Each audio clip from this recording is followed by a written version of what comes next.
Hi friends, आज हमने topic लिया है इन्फ्लुएंस लाइन डायग्राम। अब इन्फ्लुएंस लाइन डायग्राम यानी कि एक ऐसा डायग्राम या ऐसा ग्राफ जिसमें यूनिट लोड का बहुत ज़्यादा इंपॉर्टेंस है। ठीक है, तो अब यूनिट लोड के इन्फ्लुएंस लाइन डायग्राम को समझने के पहले हमें ये समझना होगा कि स्टैटिकली डिटर्मिनेट और इनडिटर्मिनेट स्ट्रक्चर्स क्या होते हैं। तो देखिए, मैंने यहाँ पर लिख रखा है, if the unknown forces in the system can be determined by the equations of equilibrium alone, the system is said to be statically determinate structure। इसका मतलब क्या हुआ कि अगर कोई बीम है या कोई स्ट्रक्चर है, उस पर जो अननोन फोर्सेस लग रहे हैं वो system of equilibrium of equation से डिटरमाइन हो जाए, मतलब कि इक्वेशन ऑफ इक्विलिब्रियम को सेटिस्फाई कर दे वो अननोन फोर्सेस, तो वो क्या कहलाएगा? Statically determinate structure. और इक्वेशंस ऑफ इक्विलिब्रियम क्या होती है? देखिए, मैंने यहाँ पर लिख रखा है, 3 इक्वेशंस ऑफ इक्विलिब्रियम होती है, समेशन एच, समेशन वी और समेशन एम। जहाँ पर समेशन एच क्या होता है? Algebraic sum of forces in horizontal. Summation V होता है algebraic sum of forces in vertical. और समेशन एम होता है algebraic sum of moments of all forces about a point. तो ये स्टैटिकली डिटर्मिनेट स्ट्रक्चर क्या होगा? जो इन तीनों इक्वेशन को सेटिस्फाई कर देगा। और स्टैटिकली इनडिटर्मिनेट स्ट्रक्चर की अगर हम बात करें तो वो क्या होता है? When the number of unknown reactions और stress components exceeds the number of condition of equilibrium, the system is said to be statically indeterminate structure। यानी कि जब अननोन रिएक्शंस है वो इक्वेशंस ऑफ इक्विलिब्रियम से ज़्यादा हो जाती है, उसको एक्सीड कर जाती है। एक्सीड कर जाना यानी ज़्यादा हो जाती है, तो हमको कुछ रिडंडेंट्स मिलते हैं। और वो रिडंडेंट्स हम कैसे निकालते हैं? अननोन रिएक्शंस में से ये 3 नोन रिएक्शंस को माइनस कर देते हैं, तो हमें रिडंडेंट्स मिल जाते हैं या अननोन रिएक्शंस मिल जाती है। तो ऐसा स्ट्रक्चर क्या कहलाता है? Statically indeterminate structure. I hope आपको क्लियर हो गया होगा स्टैटिकली डिटर्मिनेट और स्टैटिकली इनडिटर्मिनेट स्ट्रक्चर क्या होते हैं। तो अब हम आगे बढ़ते हैं, इन्फ्लुएंस लाइन डायग्राम। अब देखिए, इन्फ्लुएंस लाइन डायग्राम होता क्या है? तो अ कर्व और a graph that represents a function like a reaction at a support, यानी किसी सपोर्ट पर रिएक्शन, किसी सपोर्ट पर रिएक्शन, ठीक है। Shear force at a section, किसी भी सेक्शन पर फोर्स लगना, शियर फोर्स लगना। फिर उसके बाद bending moment at a section of a structure for various positions of unit load, for various positions of unit load. अगर किसी सेक्शन पर, किसी बीम के सेक्शन पर बेंडिंग मोमेंट जनरेट हो रहा है यूनिट लोड के कारण, तो उसकी वजह से on the span of the structure, तो उसे क्या बोलते हैं हम? उस डिफ्लेक्शन को या उस कर्व को या उस ग्राफ को हम क्या कहते हैं? Influence line diagram. ठीक है, we always consider a influence line by unit load. और इन्फ्लुएंस लाइन को हम कैसे कंसीडर करते हैं? यूनिट लोड से। ठीक है, इसे हम और अच्छे से समझेंगे म्यूलर ब्रेसलॉस प्रिंसिपल से। तो म्यूलर्स का प्रिंसिपल क्या कहता है? देखिए, if an internal forces, internal stress component और a reaction component is considered to act through some small distance and thereby to deflect or displace a structure। अगर कोई इंटरनल स्ट्रेस कंपोनेंट या कोई रिएक्शन जनरेट हो रही है, हम उसे कंसीडर करें कि वो स्मॉल डिस्टेंस पर है किसी पॉइंट से और वो पूरे स्ट्रक्चर को डिफ्लेक्ट कर रहा है, तो the curve of the deflected और डिस्प्लेस्ड स्ट्रक्चर, तो वो जो कर्व है स्ट्रक्चर का, वो क्या कहलाएगा? द कर्व ऑफ डिस्प्लेस्ड और displaced structure will be to some scale the influence line for the stress और रिएक्शन कंपोनेंट। क्या कहलाएगा वो?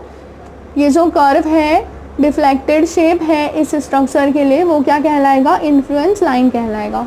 देखिए, म्यूलर्स के प्रिंसिपल के अकॉर्डिंग ये एक स्ट्रक्चर है जो ए और सी पर सिंपली सपोर्ट है। और बी पर कंटिन्यूस सपोर्ट है, ठीक है। तो ए से एक्स पॉइंट पर हमने इस डिस्टेंस को ले लिया है एक्स और यहाँ पर एक यूनिट लोड लगाया है 1, ठीक है, एक यूनिट लोड लगा दिया है यहाँ पर। तो अब इस यूनिट लोड के कारण क्या होगा, डिफ्लेक्शन होगा कुछ, तो इस प्रकार से कुछ डिफ्लेक्शन होगा। तो ये जो डिफ्लेक्शन है ये क्या रिप्रेजेंट करेगा, इन्फ्लुएंस लाइन। ये क्या बताएगा, इन्फ्लुएंस लाइन। देखिए इसे हम और अच्छे से समझते हैं।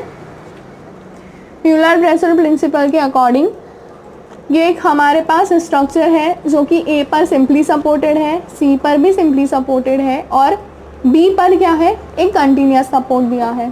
फिर ए से एक्स डिस्टेंस पर हमने एक यूनिट लोड लगा दिया है, ये दिख रहा है सभी को यूनिट लोड, ठीक है।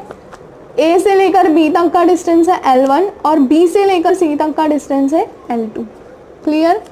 अब ये यूनिट लोड के कारण जो डिफ्लेक्शन होगा कुछ इस प्रकार से होगा। तो यहाँ पर मैक्सिमम डिफ्लेक्शन है हो रहा है, तो इसको हम नाम दे देंगे YBX। तो ये YBX क्या कहलाएगा, deflection at B due to unit load X। मतलब B पर कितना डिफ्लेक्शन हो रहा है अगर हमने यूनिट लोड X पर लगाया तो इस X पॉइंट पे देखिए हमने यूनिट लोड लगाया है 1 किलो न्यूटन का, तो B पर जो डिफ्लेक्शन होगा उसको हम क्या नाम दे देंगे, YBX। वैसे ही अब देखिए इस यूनिट लोड को हमने इधर खसका दिया, यानी यहाँ पर था X पॉइंट पर, तो अब हमने कहाँ लिया है, B पॉइंट पर। तो अगर हमने B पॉइंट पर यूनिट लोड लगाया तो इसके कारण इस X पॉइंट पर भी कुछ डिफ्लेक्शन होगा। देखिए ये कर्व बन रहा है, तो ये डिफ्लेक्शन क्या कहलाएगा, YXB। मतलब B के कारण X पर डिफ्लेक्शन वो क्या कहलाएगा, YXB। देखिए मैंने यहाँ पर दिखाया है लेट करके, लेट YBB, यानी कि ये deflection at B due to unit load at B। B पर डिफ्लेक्शन हो रहा है किसके कारण, B पर लोड होने के कारण। फिर YXB क्या कहलाएगा, X पर deflection due to unit load at B। वैसे ही YBX क्या कहलाएगा, deflection at B due to unit load at X। Clear हुआ सभी को। तो ये जो 2-3 टर्म्स हैं ये बहुत इंपॉर्टेंट है क्वेश्चन सॉल्व करने के लिए। तो देखिए the first suffix of Y denotes the point where deflection is record and second suffix denote the position of unit load. हमको इससे क्या समझ में आ रहा है, YXB और YBX से, कि Y का जो पहला सफिक्स है, यानी कि अगर हम YXB की बात करें तो इसका जो पहला सफिक्स है यानी कि X, तो ये X क्या बताता है, डिफ्लेक्शन बताता है कि X पर कितना डिफ्लेक्शन हुआ है। और ये जो सेकेंड सफिक्स है B, ये क्या बताता है कि B पर हमने यूनिट लोड लगाया है। Second suffix denotes the position of unit load, मतलब B पर हमने यूनिट लोड लगाया है। समझ में आ रहा है सभी को। तो अब अगर हमें रिएक्शन निकालनी हो B पर तो हम कैसे निकालेंगे, तो रिएक्शन निकालने के लिए सबसे इजी फॉर्मूला है और हमें ये ध्यान में रखना है कि due to unit load at any point X, मतलब अगर हमने किसी भी X पॉइंट पर यूनिट लोड लगाया है, ये दिख रहा है सभी को डायग्राम। अगर हमने किसी भी पॉइंट पर यूनिट लोड लगाया है तो वो किसके प्रोपोर्शनल होगा, वो प्रोपोर्शनल होगा to the deflection at point X due to unit load acting at B।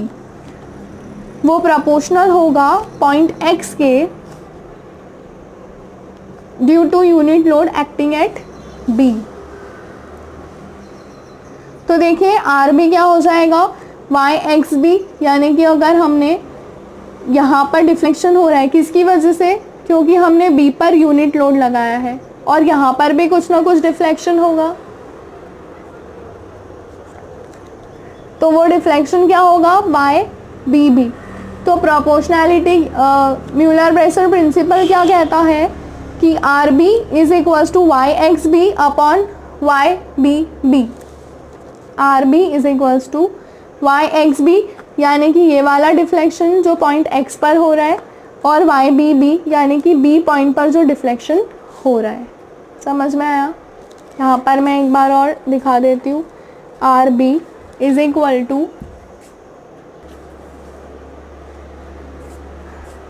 समझ रहा है सभी को। देखिए क्या करना है हमको कि अगर हम 1 पर यूनिट लोड लगा रहे हैं तो उसके कारण ये जो डिफ्लेक्शन होगा वाई बी बी, और एक्स पॉइंट पर भी कुछ डिफ्लेक्शन होगा वाई एक्स बी। तो रिएक्शन हम क्या निकालेंगे कि R B is equals to Y X B upon Y B B. हमें बस ये फॉर्मूला याद रखना है, R B is equals to ये वाला point Y X B upon Y B B. अब वाई एक्स बी क्या है कि बी पर यूनिट लोड होने के कारण एक्स पर डिफ्लेक्शन, और वाई बी बी क्या है, बी पर यूनिट लोड होने के कारण बी पर डिफ्लेक्शन। तो ये एक फॉर्मूला हमें याद रखना है क्वेश्चन सॉल्व करने के लिए। समझ में आया सभी को? तो अब हम क्वेश्चन करते हैं नेक्स्ट वीडियो में। तब तक के लिए स्टे होम, स्टे सेफ।